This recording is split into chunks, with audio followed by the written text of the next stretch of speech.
السلام علیکم ویورز، ہمارے چینل پر خوش آمدید۔ کون ہو تم لوگ؟ مجھے یہاں پر کیوں لائے ہو؟ چھوڑو مجھے واپس جانے دو۔ وہ اس وقت کرسی پر رسیوں کے ساتھ بندھی ہوئی تھی اور مدد کے لیے پکار رہی تھی۔ اس کی آنکھوں پر پٹی بندھی ہوئی تھی جس کی وجہ سے وہ کچھ بھی دیکھ نہیں پا رہی تھی۔ اچانک ہی آس پاس کچھ گارڈز میں سے ایک گارڈ بولا کہ پٹی اس کے منہ پر باندھ دینی چاہیے تھی تاکہ اس کی گندی آوازیں سننے سے ہمارے کان بچ جاتے۔ اس سے پہلے کہ وہ مزید کچھ کہتا، اسے اپنے سر پر شدید جلن کا احساس ہوا۔ یہ کوئی اور نہیں بلکہ دلاور خان تھا جو اس کے سر پر کھڑا ہو گیا تھا۔ اس نے گارڈ کو گریبان سے پکڑا اور اسے جھنجھوڑتے ہوئے کہا، تمہاری ہمت بھی کیسے ہوئی اس طرح کی بات کرنے کی؟ تمہیں ایسا سبق سکھاؤں گا کہ تمہاری چیخیں صرف تمہیں ہی سنائی دیں گی اور اس کے علاوہ تم کچھ بھی سننے کے قابل نہیں رہو گے۔ یہ کہہ کر اس نے دوسرے گارڈ کو اشارہ کیا اور اسے وہاں سے گھسیٹ کر لے جانے کے لیے کہا۔ کومل جو کہ یہ آواز سن کر سہم گئی تھی، اس کا دل تیزی سے دھڑک رہا تھا۔ اب وہ مکمل طور پر خاموش ہو گئی تھی۔ وہ پہلے کی طرح نہ تو چلا رہی تھی اور نہ ہی مدد کے لیے پکار رہی تھی۔ دلاور خان چھوٹے چھوٹے قدم اٹھاتا ہوا اس کے پاس گیا اور اس کے عین سامنے جا کر پنجوں کے بل زمین پر بیٹھ گیا۔ اس نے اپنے ہاتھ کومل کے گھٹنے پر رکھے اور بہت ہی دھیمے انداز میں بولا، تمہیں اندازہ نہیں ہے مائی پرنسس، میں نے تمہیں کتنا زیادہ تلاش کیا ہے۔ اگر تمہیں میری بے چینی اور میری تلاش میں گزارے ہوئے لمحات کے بارے میں پتہ چل جاتا تو تم خود ہی اڑ کر میرے پاس پہنچ جاتی۔ تمہیں نہیں پتا کہ تمہاری جدائی میں نے کتنی تکلیف کاٹی ہے، ایک ایک لمحہ میں کتنا بے چین رہا ہوں۔ اس کی باتیں کومل کو پریشان کر رہی تھی۔ اس لڑکے کا بات کرنے کا انداز بھی بہت ہی عجیب و غریب تھا۔ وہ سمجھ نہیں پا رہی تھی کہ آخر یہ انسان کون ہے اور اسے اس طرح کی گفتگو کیوں کر رہا ہے۔ کیا آپ مجھے جانتے ہیں؟ اس نے گھبرائے ہوئے لہجے میں کہا۔ میں تمہیں جانتا نہیں ہوں بلکہ تمہیں بہت اچھے طریقے سے پہچانتا بھی ہوں۔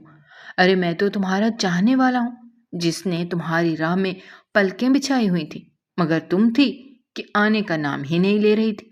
جب میں نے دیکھا کہ تم خود تو چل کر میرے پاس نہیں آؤ گی تو سوچا کیوں نہ میں ہی تمہارے پاس چلا آؤں۔ اب مزید انتظار مجھ سے نہیں ہو سکتا تھا۔ میں تم سے معذرت کرتا ہوں کہ میں نے تمہیں پریشان کیا، مگر مجھے پیار کرنا ٹھیک سے نہیں آتا۔ میرا طریقہ ہی یہی ہے۔ چلو اب تم آ گئی ہو تو اب تم مجھے سکھا دو گی کہ پیار کیسے کرتے ہیں۔ آس پاس جتنے بھی گارڈز کھڑے تھے وہ حیرت سے اس شخص کو اس لڑکی سے نرمی سے بات کرتے ہوئے دیکھ رہے تھے۔ ان میں سے کسی کو بھی اندازہ نہیں تھا کہ وہ کبھی اپنے باس کو اس قدر نرم لہجے میں بات کرتے ہوئے سنیں گے۔ بے یقینی سے ہمارے سب کا حال ہی برا تھا اور سبھی حیرت سے آنکھیں پھاڑے ایک دوسرے کو دیکھے چلے جا رہے تھے۔ کومل اس کی باتیں سن کر مزید خوفزدہ ہو گئی اور ڈرتے ہوئے لہجے میں کہنے لگی، مگر میری شادی ہو چکی ہے اور میں اپنے شوہر کے ساتھ پرسکون زندگی گزار رہی ہوں۔ آپ پلیز مجھے چھوڑ دیں، مجھے گھر واپس جانے دیں۔ سب لوگ میرے لیے پریشان ہو رہے ہوں گے، وہ نہ جانے کیا سوچ رہے ہوں گے کہ میں کہاں چلی گئی ہوں۔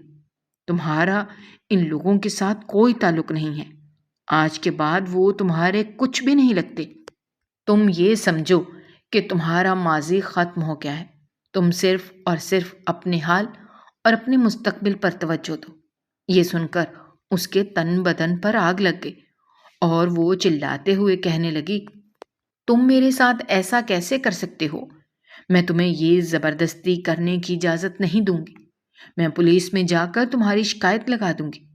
ابھی اس نے بات مکمل ہی نہیں کی تھی کہ دلاور خان کھل کر ہنسنے لگا اور پیار سے اس کے گال پر چٹکی کاٹتے ہوئے کہنے لگا، ارے پولیس کی دھمکی کسی اور کو جا کر دینا، کیونکہ وہ میرے نیچے ہی کام کر رہے ہیں۔ وہ میرا کچھ بھی نہیں بگاڑ سکتے، بلکہ جب تک میرا اللہ نہ چاہے تب تک کوئی بھی میرا کچھ نہیں اکھاڑ سکتا۔ میں کسی سے بھی خوفزدہ نہیں ہوتا، ہمیشہ میرے دل میں جو آتا ہے میں وہی کر گزرتا ہوں۔ تمہیں میں نے کہہ دیا ہے کہ تم آج کے بعد اپنے گھر والوں کا نام نہیں لوگی اور نہ ہی اپنے ماضی کے بارے میں دوبارہ سوچو گی، اور اس سب کو ایک برا خواب سمجھ کر بھول جاؤ کہ تمہارے والدین تھے یا پھر تمہارا ایک عدد شوہر تھا۔ میں آئندہ تمہارے منہ سے اس انسان کا نام نہ سنوں۔ اگر دوبارہ سے مجھے پتہ چلا کہ تم اس کا تذکرہ کر رہی تھی تو اس کو بھی ہمیشہ ہمیشہ کے لیے اس دنیا سے اٹھوا دوں گا۔ باتوں سے تو وہ بہت بڑا گینگسٹر معلوم ہو رہا تھا۔ کسی زمانے میں کومل کی خواہش تھی کہ اس کے لیے بھی ایک گینگسٹر آئے جو اس کا ہاتھ تھام کر اسے اپنی دنیا میں لے کر جائے۔ اس طرح کی کہانیاں وہ ناولز میں پڑھتی رہتی تھی، مگر اب جب اسے اس طرح کے انسان کا سامنا کرنا پڑا تھا تو وہ بہت زیادہ پریشان ہو گئی تھی۔ اپنی ازدواجی زندگی اسے تباہ ہوتی ہوئی معلوم ہو رہی تھی۔ تھوڑی ہی دیر کے بعد اس نے نرمی سے اس کی آنکھوں سے پٹی ہٹا دی۔ جب اس نے اپنے سامنے بیٹھے ہوئے اس خوبصورت نوجوان کو دیکھا تو چند لمحے دیکھتی ہی رہ گئی۔ آواز سے وہ پختہ عمر کا لگ رہا تھا۔ اگر تم مجھے اسی طرح سے دیکھتی رہو گی تو میں اپنی ہوش و حواس کھو بیٹھوں گا۔ تھوڑا تو مجھ پر رحم کرو، ابھی تو ہمارا نکاح بھی نہیں ہوا۔ میں کیسے تمہیں ہاتھ لگا سکتا ہوں یا تمہارے قریب آ سکتا ہوں؟ اس نے بہت ہی بے باک لہجے میں یہ بات کہی تھی۔ یہ بھی نظر انداز کر گیا تھا کہ وہ اس وقت اکیلا نہیں ہے بلکہ باقی لوگوں کے ساتھ موجود ہے۔ گارڈز ایک دوسرے میں منہ چھپاتے ہوئے پھر رہے تھے۔ شرم کی وجہ سے کومل کا چہرہ لال ہو گیا تھا۔ وہ چلاتے ہوئے بولی، اپنی بکواس بند کرو۔ خبردار جو تم نے مجھ سے دوبارہ اس طرح کی کوئی بھی بات کرنے کی کوشش کی۔ مجھے واپس اپنے شوہر کے پاس جانا ہے۔ اور اس سے پہلے کہ وہ مزید کچھ کہتی وہ اٹھ کر کھڑا ہوا اور کمرے سے باہر نکلتے ہوئے بولا، بی بی صاحبہ کو 3 دن کے لیے کھانا نہ دیا جائے، پھر دیکھتے ہیں کہ ان کے کیا خیالات ہیں۔ اپنی بات مکمل کرنے کے بعد وہ وہاں سے چلا گیا تھا۔ گارڈز بھی آہستہ آہستہ اس کے پیچھے ہی نکل گئے تھے۔ کسی نے بھی اس لڑکی کو کچھ بھی نہیں کہا تھا کیونکہ جانتے تھے کہ وہ ان کے صاحب کی بہت عزیز ہے۔ وہ جو چاہے مرضی اس کے ساتھ کر سکتے ہیں، لیکن گارڈز کے لیے کچھ بھی کرنا ناممکن تھا۔ وہ کافی دیر تک اونچی اونچی آواز میں چیختی رہی، چلاتی رہی، لیکن کوئی بھی اس کی پکار سننے والا نہیں تھا۔ سب لوگ ہی کان لپیٹ کر بیٹھ گئے تھے، جیسے انہیں اس سب سے کوئی فرق ہی نہ پڑتا ہو۔ 3 دن اسی میں ہی گزر گئے۔ اس کی بہت بری حالت ہو گئی تھی۔ ایک عورت آتی تھی جو اسے پانی دے کر چلی جاتی تھی، لیکن کھانے کے نام پر اسے صرف اور صرف خالی برتن ہی ملے تھے۔ 3 دن کے بعد جب اسے کھانا دیا گیا تو اس نے پیٹ بھر کر کھانا کھایا۔ اس کے بعد وہ کافی اچھا محسوس کر رہی تھی۔ دلاور خان دوبارہ سے کمرے کے اندر داخل ہوا اور اس کے چہرے کو ٹھوڑی سے پکڑ کر اونچا کرتے ہوئے کہنے لگا، میں تم پر بالکل بھی تشدد نہیں کرنا چاہتا، لیکن اپنی حرکتوں کی وجہ سے تم مجھے مجبور کرتی ہو۔ دیکھو میں تم سے کتنے پیار سے پیش آ رہا ہوں، مگر تم ہو جو مسلسل مجھے تنگ کر رہی ہو۔ آپ میرے ساتھ ایسا کیوں کر رہے ہیں؟ آخر میں نے آپ کا کیا بگاڑا ہے؟ یہ سن کر دلاور نے ایک گہری سانس لی اور بولا، میں تمہارے ساتھ کوئی زیادتی نہیں کر رہا، بلکہ میں تو تمہیں ایک جہنم بھری زندگی سے باہر نکال رہا ہوں۔ تم تو میرا شکر ادا کرنا چاہیے کہ تمہارا اپنے اس ظالم شوہر سے پیچھا چھوٹ رہا ہے جو ہمیشہ تم پر شک کرتا رہتا ہے۔ میری سلطنت میں تمہیں ایسا کچھ بھی دیکھنے کو نہیں ملے گا۔ میں تمہیں بے تحاشا محبت دوں گا اور وہ پیار دوں گا کہ جس کے بعد تم خود کو دنیا کی خوش قسمت ترین لڑکی سمجھنے لگو گی۔ مگر مجھے آپ سے یہ سب کچھ نہیں چاہیے۔ میں پہلے ہی کسی مرد کے نکاح میں ہوں اور آپ مجھ سے اس طرح کی باتیں کر کے مجھے گناہگار کر رہے ہیں۔ ایک تو تمہاری نگاہ والی گردان مجھے بہت تنگ کرتی ہے۔ چلو یہ قصہ بھی ختم کرتے ہیں۔ اس کے ساتھ ہی اس نے ایک گارڈ کو آواز دی جو تھوڑی ہی دیر کے بعد کمرے کے اندر داخل ہوا۔ اس نے ایک شخص کو پکڑ رکھا تھا۔ وہ کوئی اور نہیں بلکہ ارسلان تھا جو کہ کومل کا شوہر تھا۔ اس کی بہت بری حالت تھی، جب جگہ جگہ زخم تھے اور منہ سے خون نکل رہا تھا۔ یوں معلوم ہوتا تھا جیسے اسے بہت بری طرح سے پیٹا گیا ہے۔ اپنے شوہر کا یہ حال دیکھ کر اس نے اپنے دل پر ہاتھ رکھ لیا اور پھوٹ پھوٹ کر رونے لگی۔ جو بھی تھا، ان دونوں کا آپس میں گہرا تعلق تھا۔ زندگی کے 2 سال ان لوگوں نے اکٹھے ہی گزارے تھے۔ بلا شبہ ان 2 سالوں میں کومل ایک دن بھی خوش نہیں رہی تھی، لیکن اس کے باوجود بھی وہ چاہ کر بھی ارسلان سے نفرت نہیں کر سکتی تھی۔ یہ تم نے کیا کیا ہے؟ تم اس قدر ظالم کیسے ہو سکتے ہو؟ اس نے روتے ہوئے کہا۔ میں اس سے بھی زیادہ ظالم ہو سکتا ہوں۔ اگر تم میری بات نہیں مانو گی تو میں تمہارے سامنے ہی اسے جان سے مار دوں گا، اور پھر اس کے بعد تمہارے باقی گھر والوں کے ساتھ میں ایسا ہی سلوک کروں گا۔ اس نے سرد لہجے میں کہا۔ تم مجھ سے کیا چاہتے ہو؟ اس نے کانپتی ہوئی آواز میں پوچھا، جبکہ یہ بات تو وہ بہت ہی اچھے طریقے سے جانتی تھی کہ سامنے بیٹھا شخص اس سے اس کی انتہائی قیمتی چیز مانگے گا۔ دلاور نے اسے جواب نہیں دیا، بلکہ ارسلان کے چہرے کی طرف دیکھتے ہوئے بولا، ابھی اور اسی وقت اپنی بیوی کو طلاق دو۔ وہ سوچ رہی تھی کہ اس کا شوہر انکار کر دے گا، مگر یہ دیکھ کر اس کے قدموں کے نیچے سے زمین نکل گئی کہ ارسلان نے ایک لمحے کی دیر کیے بغیر ہی اس کے منہ پر 3 بول بول دیے تھے اور اسے اپنی زندگی سے بے دخل کر دیا تھا۔ وہ سوچ بھی نہیں سکتی تھی کہ وہ یوں اس سے اپنا پیچھا چھڑوائے گا۔ جب اس نے اپنا کام مکمل کیا تو وہ اسے دوبارہ سے باہر لے کر چلے گئے۔ دلاور سامنے بیٹھی ہوئی لڑکی کی طرف متوجہ ہوتے ہوئے بولا، دیکھو، میں نے تمہیں کہا تھا نا کہ میرے لیے کچھ بھی مشکل نہیں ہے، اور جہاں تک تمہارے اس بگوڑے شوہر کا سوال تھا، وہ تو ویسے بھی ایک موقع کی تلاش میں تھا۔ موقع اسے مل گیا اور اس نے تمہیں چھوڑ دیا۔ اب تم مکمل طور پر میری ہو چکی ہو۔ اب تم صرف اور صرف میری ملکیت میں ہو۔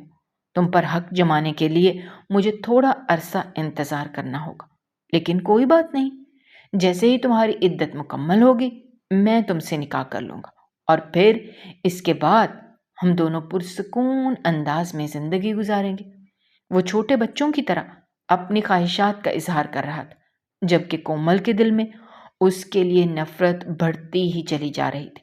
اسے اس وقت صرف اور صرف ایک بات تکلیف پہنچا رہی تھی، وہ یہ تھی کہ سامنے بیٹھا شخص اس کا سب سے بڑا دشمن ہے، جس نے اس کے جذبات کے ساتھ کھیلا ہے اور جس نے ایک لمحے میں ہی اس کی زندگی کو پلٹ کر رکھ دیا ہے۔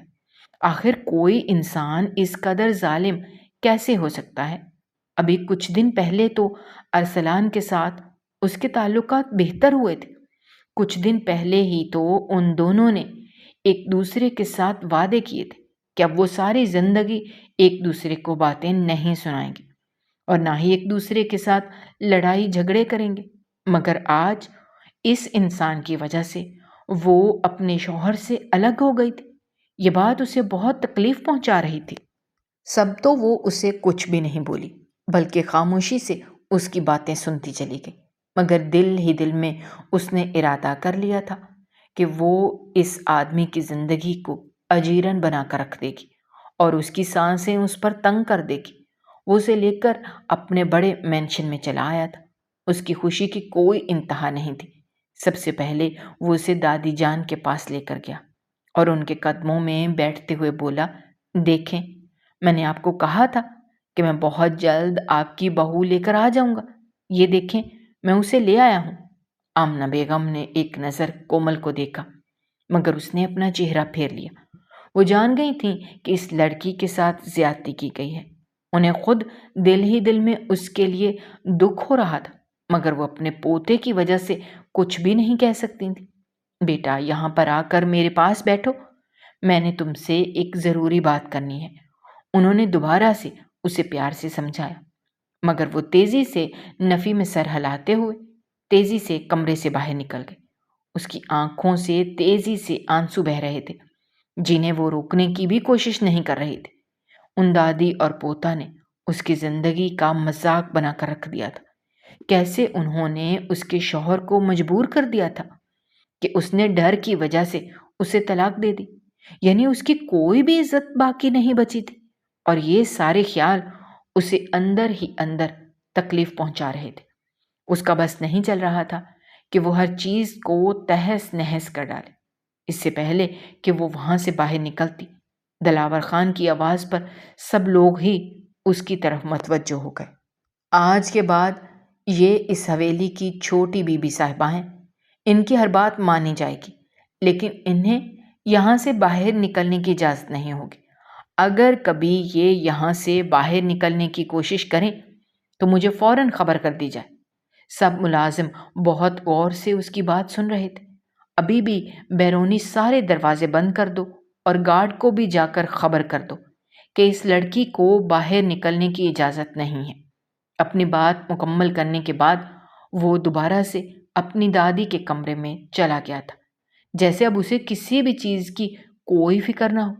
وہ جو گھر سے باہر نکلنے کے بارے میں سوچ رہی تھی، یہ اعلان سن کر اس کے تن بدن پر آگ لگ گئی۔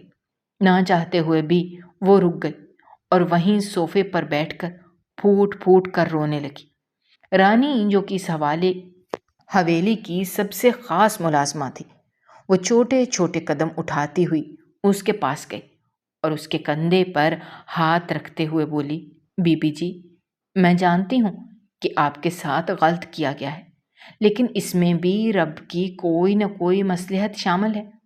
آپ اس مصلحت کو سمجھنے کی کوشش کریں۔ یہاں پر میرا گھر تباہ ہو گیا ہے۔ میرے شوہر نے تھوڑی دیر پہلے مجھے طلاق دے دی ہے۔ میں اپنے گھر والوں سے مل نہیں سکتی۔ میری ماں بیمار ہے، لیکن میں اسے دیکھنے کے لیے نہیں جا سکتی، اور تم اس سب کو مصلحت کہہ رہی ہو؟ وہ یکدم ہی پھٹ پڑی تھی۔ رانی مکمل طور پر خاموش ہو گئی، کیونکہ اسے بھی اندازہ ہو گیا تھا کہ اس عورت کے ساتھ واقعی بہت بڑا ظلم کیا گیا ہے۔ پہلے وہ سوچ رہی تھی کہ اس کے پاس رہ کر اسے تسلی دے گی، لیکن پھر وہ سائیڈ سے ہو کر نکل گئے۔ دوسری طرف دلاور خان اپنی دادی کے گھٹنوں کے ساتھ بیٹھا ہوا تھا۔ وہ اس کے بالوں میں انگلیاں پھیر رہی تھی۔ بیٹا، تمہیں اس لڑکی کے ساتھ اتنا بڑا ظلم نہیں کرنا چاہیے تھا۔ امی جان، میں نے اس کے ساتھ ظلم نہیں کیا، بلکہ میں نے تو اسے ایک جہنم سے باہر نکالا ہے۔ اس کا شوہر بہت جلد اس کا سودا کرنے والا تھا۔ میں یہ کیسے ممکن ہوتے دیکھ سکتا تھا؟ آپ نے مجھے روکا، جس کی وجہ سے میں رک گیا۔ میں نے اس کا گھر تباہ نہیں کیا، مگر میں اسے کسی ایسے انسان کے حوالے نہیں کر سکتا تھا جو اس کی قدر ہی نہ کرتا ہو۔ مجھے پتا ہے کہ وہ تھوڑے عرصے تکلیف میں رہے گی۔ یہ تکلیف اسے اس وجہ سے نہیں پہنچی کہ وہ اپنے شوہر سے محبت کرتی تھی، بلکہ یہ جلن اسے اس وجہ سے ہو رہی ہے کیونکہ میں نے اس کے شوہر کو مجبور کیا ہے کہ وہ اسے طلاق دے دے۔ وہ سمجھ رہی ہے کہ اس ساری کہانی میں ہی ولن ہوں، جبکہ وہ نہیں جانتی کہ اصل ولن تو اس کا شوہر ہے۔ تم کیسے اسے اپنی محبت کا یقین دلاؤ گے؟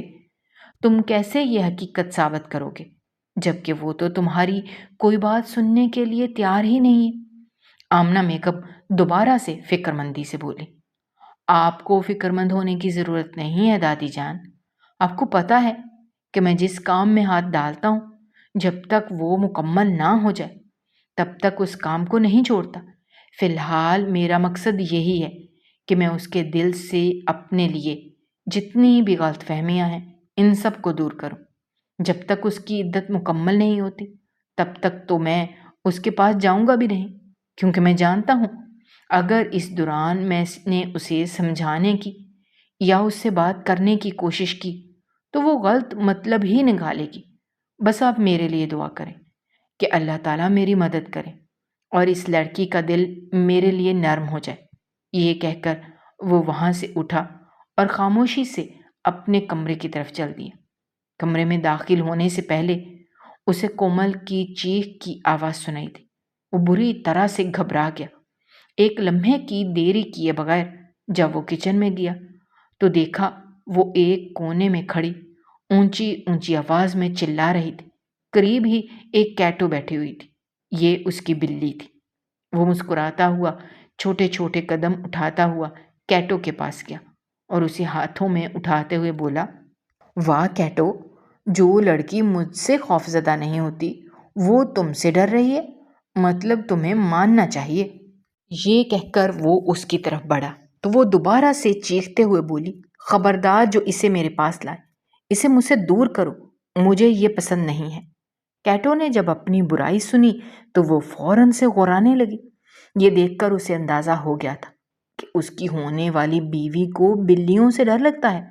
وہ خاموشی سے اٹھا اور اپنے کمرے میں چلا گیا، لیکن جانے سے پہلے نوکرانی کو ہدایت کرنا نہیں بھولا تھا کہ وہ بی بی جی سے کھانے کا بھی پوچھے اور پھر انہیں کمرے تک بھی لے کر جائیں۔ کومل کا کمرہ وہ 1 مہینہ پہلے ہی تیار کر چکا تھا۔ جب اسے یہ خبر ملی تھی کہ وہ اسی شہر میں ہے، تبھی اس نے اسے ڈھونڈنا شروع کر دیا تھا۔ 3 دن کے اندر اندر اس نے کومل کو تلاش کیا اور پھر اس کے بعد وہ اس کے شوہر کے بارے میں خبریں اکٹھی کرنے لگا۔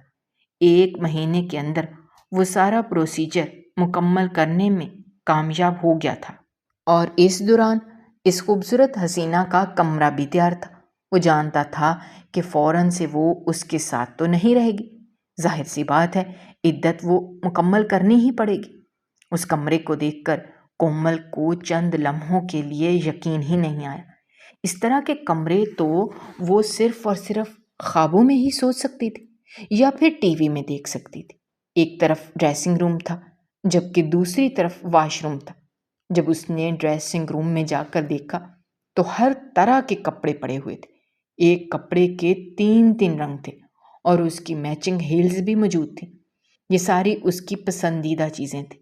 کسی زمانے میں اسے ان چیزوں کا کریز ہوتا تھا، لیکن پیسے کم ہونے کی وجہ سے وہ خرید نہیں پاتی تھی۔ اس کی امی ہمیشہ ہی اسے یہ کہتی تھی کہ جب تمہاری شادی ہو جائے گی تب شوہر سے جا کر فرمائشیں کرنا، مگر اس کی بدقسمتی کہ جس انسان سے اس کی شادی ہوئی تھی وہ انسان اس پر 1 روپیہ بھی لوٹانا پسند نہیں کرتا تھا۔ وہ اس کے لیے حد سے زیادہ کنجوس ثابت ہوا تھا۔ شروع کے دنوں میں جب اس نے ضد کی تو ارسلان نے اسے صاف صاف کہہ دیا تھا کہ مجھے اس طرح کی عورتیں پسند نہیں ہیں۔ میں نے تم سے شادی اس لیے کی تھی کیونکہ مجھے لگتا تھا تم میری مجبوریوں کو سمجھو گے، لیکن تم تو ضد کرنے پر اتر آئی ہو۔ کیا فائدہ ایسی بیوی کا جو اپنے شوہر کو سمجھتی ہی نہیں؟ وہ فوراً سے ہی جذباتی بلیک میل کرنے لگا۔ وہ ایسے بہت کر رہا تھا جیسے اس کے حالات بہت خراب ہیں اور وہ کچھ بھی افورڈ نہیں کر سکتا، جبکہ حقیقت اس سے بالکل مختلف تھی۔ سچ تو یہ تھا کہ وہ اپنی بیوی کے بھی سارے پیسے باہر کی عورتوں پر لٹاتا تھا۔ وہ انہیں شاپنگز کرواتا تھا، مگر بیوی کے معاملے میں اس کا بٹوا ہمیشہ ہی خالی ہوتا تھا۔ اس راز کے بارے میں وہ نہیں جانتی تھی۔ اگر اسے پتہ ہوتا تو وہ اسے اسی وقت ہی چھوڑ کر نکل جاتی۔ وہ ہر طرح کا ظلم و ستم برداشت کر سکتی تھی، لیکن محبت میں بے وفائی اس کے لیے ناقابل برداشت تھی۔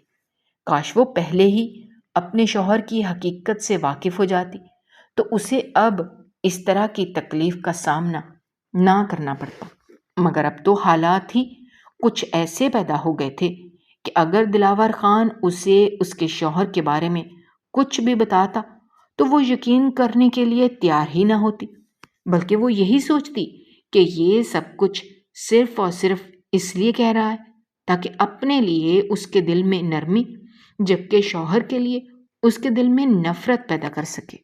کافی دیر تک وہ اس ڈریسنگ روم میں گھومتی رہی اور ہر ایک چیز کو چھو کر دیکھتی رہی۔ اچانک ہی اس کی نظر کالے رنگ کی ساڑی پر پڑی۔ اس کی رال ٹپکنے لگی۔ جانے اس کے دل میں کیا آیا، اس نے وہ اٹھا لی اور پہننے چلی گئی۔ اس نے ایک نظر خود کو شیشے میں دیکھا تو دیکھتی ہی رہ گئی۔ اس کا فگر اس ساڑی میں بہت خوبصورت لگ رہا تھا۔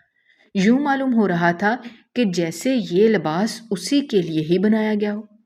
دوسری طرف دلاور اس سے ایک ضروری بات کرنے کے لیے آیا تھا۔ جب اس نے کمرے کا دروازہ کھولا ہوا دیکھا تو ہچکچا گیا۔ وہاں سے واپس لوٹنے ہی لگا تھا کہ پھر کچھ سوچ کر دوبارہ سے کمرے کے اندر چلا گیا۔ اس نے دیکھا کہ ڈریسنگ روم کا بھی دروازہ کھلا ہوا تھا۔ وہ اندر داخل ہوا اور سامنے کا منظر دیکھ کر وہ پلک جھپکنا ہی بھول گیا۔ ایک تو اس کی پسندیدہ عورت سامنے کھڑی تھی، اوپر سے اس عورت نے اس کا پسندیدہ لباس پہنا ہوا تھا، وہ کیسے نظریں ہٹا سکتا تھا؟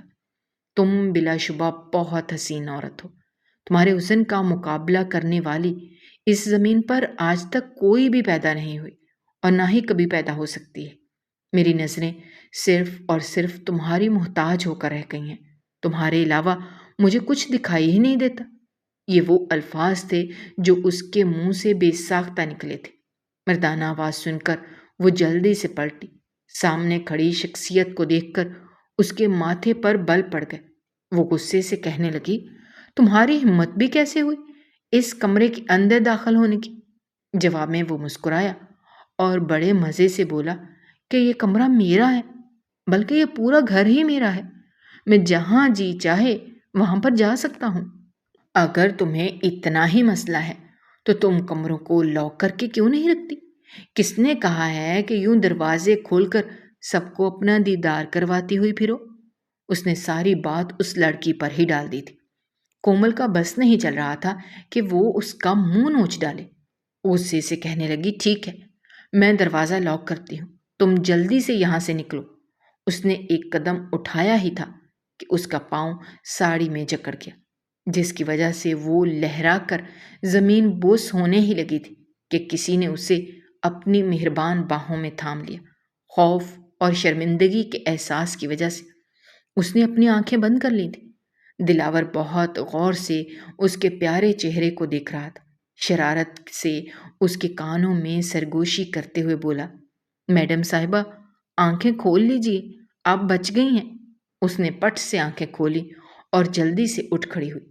وہ بھی سنجیدہ ہو گیا اور کہنے لگا، میں مسلمان ہوں اور مجھے یہ بات بالکل بھی سوٹ نہیں کرتی کہ میں تمہاری عدت مکمل ہونے سے پہلے تمہارے پاس آؤں اور تمہیں اس طرح کے حلیے میں دیکھوں۔ جب تمہاری عدت مکمل ہو جائے گی، اس کے بعد میں تم سے نکاح کروں گا اور تم پر ہر طرح سے اپنا حق جتاؤں گا۔ تب تک کے لیے میں تم سے بس ایک التجا کرتا ہوں کہ میرے سامنے مت آیا کرو، کیونکہ میں تو مرد ہوں، ہمیشہ بہک جاتا ہوں۔ تم اپنی حفاظت کرنا سیکھو۔ تمہیں میں یہ بتانے کے لیے آیا تھا کہ اگر تمہیں ان جوڑوں میں سے کوئی جوڑا اچھا نہ لگے تو تم چینج کروانے کے لیے بھی بھیج سکتی ہو، یا پھر کل تمہیں میں خود ہی شاپنگ کروانے کے لیے لے کر جاؤں گا۔ اپنی مرضی سے تم اپنے لیے جوڑے خرید لینا۔ وہ حیران پریشان رہ گئی۔ پہلے ہی الماری بھری ہوئی تھی، آدھے جوڑے تو باہر نکلے ہوئے تھے اور وہ اسے مزید شاپنگ کروانے کا کہہ رہا تھا۔ وہ زور و شور سے نفی میں سر ہلانے لگی اور پریشانی سے کہنے لگی، نہیں، یہ کپڑے پہلے ہی بہت زیادہ ہیں، پتہ نہیں میں یہ سارے پہن پاؤں گی بھی یا نہیں۔ اس کی تم فکر مت کرو، کیونکہ ہماری شادی کے بعد سب سے پہلے تم ایک فوٹو شوٹ کرواؤں گا۔ تمہیں پتہ ہے مجھے کتنا زیادہ شوق ہے، میں چاہتا ہوں کہ ہماری ساری میموریز محفوظ رہیں۔ تب تمہیں یہ سارے جوڑے پہننے کا موقع ملے گا۔ فی الحال کے لیے تمہیں انتظار کرنا ہوگا۔ مجھے پتہ ہے کہ یہ میرے لیے بہت مشکل ہے، مگر مجبوری ہے۔ اگر یہ شریعت میں نہ ہوتا تو میں ابھی اور اسی وقت تمہیں اپنی بیگم بنا لیتا۔ یہ کہہ کر وہ وہاں پر رکا نہیں تھا، بلکہ تیزی سے باہر نکل گیا تھا، جبکہ وہ وہیں پر کھڑی رہ گئی اور گہرے گہرے سانس لینے لگی۔ اس کا دل تیزی سے دھڑک رہا تھا۔ نہ جانے اس انسان میں ایسا کیا تھا کہ وہ چاہ کر بھی اس سے نفرت نہیں کر پا رہی تھی۔ اسے اس انسان پر غصہ تو تھا، مگر وہ اس انسان کو دھتکار نہیں پا رہی تھی۔ اس نے اپنے بال دونوں ہاتھوں میں جکڑ لیے اور غصے سے کہنے لگی، یا اللہ، مجھے کیا ہو گیا ہے؟ میں کیوں اس انسان کی طرف متوجہ ہو رہی ہوں، جبکہ اس نے تو مجھے میرے شوہر سے الگ کر دیا ہے، اس نے میری طلاق کروائی ہے اور مجھے میری ہی نظروں میں گرا دیا ہے۔ آج سے 2 سال پہلے اس کے والدین نے اس کی شادی زبردستی ارسلان سے کر دی تھی۔ وہ اس انسان کو بالکل بھی پسند نہیں کرتی تھی۔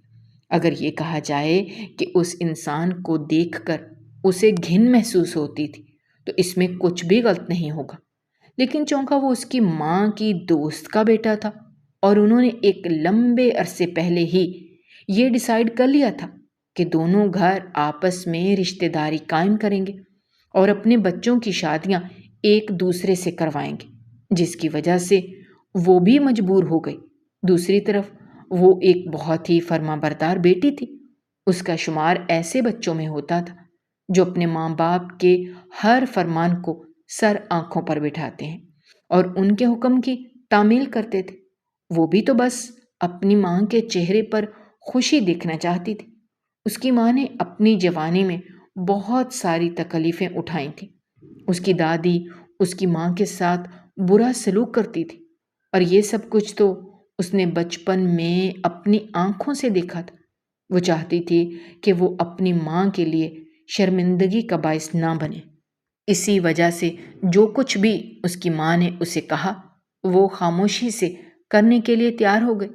یوں اس نے ارسلان سے شادی کے لیے اقرار کر لیا، مگر وہ نہیں جانتی تھی کہ وہ انسان ایک نمبر کا فراڈیا ہے۔ یہ راز آج تک اسے پتہ نہیں لگ پایا تھا۔ اب وہ دلاور خان کی حویلی میں آ گئی تھی۔ اس کی زندگی مکمل طور پر تبدیل ہو گئی تھی۔ جن چیزوں کے لیے وہ پہلے ترستی تھی اب وہ اس کے پاس وافر مقدار میں موجود تھیں۔ اس کی کمیاں پوری ہو رہی تھیں، اور یہ ایک خوشگوار تبدیلی تھی جو اس کی زندگی میں آئی تھی۔ جب اس کو اس کی خواہشات پوری ہوتی ہوئی دکھائی دینے لگیں تو وہ خود بخود ہی خوش ہو گئی۔ اب وہ پہلے کی طرح دادی جان سے بدتمیزی نہیں کرتی تھی، بلکہ وہ جا کر ان کے پاس بیٹھتی تھی، ان سے چھوٹی موٹی باتیں کرتی تھی۔ اسے احساس ہو رہا تھا کہ یہ عورت واقعی بہت اچھی ہے اور بہت نیک ہے۔ جہاں تک دلاور خان کا سوال تھا تو وہ اب بھی اس سے نظریں چراتی تھی، اسے دیکھ کر اپنا راستہ تبدیل کر لیتی تھی۔ یہ سب دیکھ کر خان کو بہت دکھ ہوتا تھا۔ اس کا دل خون کے آنسو روتا تھا، مگر وہ صبر کرنے کے علاوہ اور کچھ بھی نہیں کر سکتا تھا۔ ابھی اس کی عدت مکمل ہونے میں 1 مہینہ باقی تھا۔ اسے مزید تھوڑا سا صبر کرنا تھا۔ وہ جانتا تھا اگر ایک بار وہ لڑکی اسے حاصل ہو گئی، اس کے بعد وہ اسے کبھی بھی اپنے چنگل سے نکلنے کی اجازت نہیں دے گا۔ شام کا وقت تھا، سب لوگ صحن میں بیٹھے ہوئے تھے جب دلاور خان وہاں پر چلا آیا اور مسکراتے ہوئے اس کے چہرے کی طرف دیکھنے لگا۔ اس نے جلدی سے نقاب درست کر لیا۔ دادی جان مسکراتے ہوئے یہ سب دیکھ رہی تھیں۔ فوراً سے اپنے پوتے سے کہنے لگیں، چلو یہاں سے اٹھو، ابھی اس کی عدت مکمل نہیں ہوئی۔ دادی کی بات سن کر اس نے منہ بناتے ہوئے کہا، میں خود یہاں پر نہیں آیا، بلکہ آپ کی بہو نے ہی مجھے آنے کے لیے کہا تھا۔ ان کی دراصل شاپنگ کرنی ہے اور اپنی ضرورت کی کچھ چیزیں خریدنی ہیں۔ کومل کا منہ حیرت سے کھلے کا کھلا رہ گیا۔ وہ جلدی سے بولی، میں نے آپ کو نہیں بلکہ ڈرائیور کو بلایا تھا۔ اگر آپ کہیں تو ہم آپ کے ڈرائیور بننے کے لیے تیار ہیں۔ آپ صرف اور صرف ایک حکم دیجئے، ہم آپ کے حکم کی تعمیل کر ڈالیں گے۔ اس نے ڈرامائی انداز میں کہا۔ نہ چاہتے ہوئے بھی کومل کے لبوں پر مسکراہٹ آ گئی۔ وہ ہنستے ہوئے کہنے لگی، ٹھیک ہے، اگر آپ کو ہمارا ڈرائیور بننے کا اتنا ہی شوق ہے تو چلیں آپ ہی ہمیں شاپنگ کروا دیں۔ اس کا لہجہ نہ چاہتے ہوئے بھی خوشگوار ہو گیا تھا۔ اس میں آنے والی یہ تبدیلی دادی جان بہت اچھے طریقے سے محسوس کر رہی تھی۔ اس وقت وہ شہر کے سب سے بڑے شاپنگ مال میں تھے۔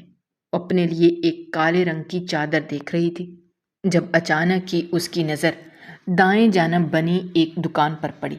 ایک لمحے کے لیے اسے لگا کہ اس نے کچھ غلط دیکھ لیا ہے۔ اس کی آنکھوں میں پانی آ گیا۔ وہ سوچ بھی نہیں سکتی تھی کہ اس کا شوہر یوں کسی اور لڑکی کے ساتھ ہوگا، اور وہ بھی اس انداز میں کہ وہ اس لڑکی کے پاؤں میں بیٹھا ہوا تھا اور اسے جوتا پہنا رہا تھا۔ ارسلان کے لبوں پر مسکراہٹ پھیلی ہوئی تھی۔ وہ چھوٹی چھوٹی بات پر کھلکھلا رہا تھا۔ کومل کے دل کو کچھ ہوا، کیونکہ اسے اس کے ساتھ زندگی گزارے ہوئے 2 سال گزر گئے تھے۔ ان 2 سالوں میں مجال ہے جو کبھی بھی اس انسان نے اسے ہنس کر بات کی ہو۔ وہ جب بھی بولتا تھا کڑوا بولتا تھا، اس کو باتیں سناتا تھا یا پھر اس کے کام میں نقص نکالتا تھا۔ کبھی بھی اس نے کومل کی تعریف نہیں کی تھی اور نہ ہی اسے کوئی تحفہ لا کر دیا تھا۔ شاپنگ پر لے جانا تو دور کی بات، وہ اسے ایک چھوٹی سی چیز بھی لا کر نہیں دیتا تھا۔ وہ وہیں اپنی جگہ پر بت بن کر کھڑی ہو گئی تھی۔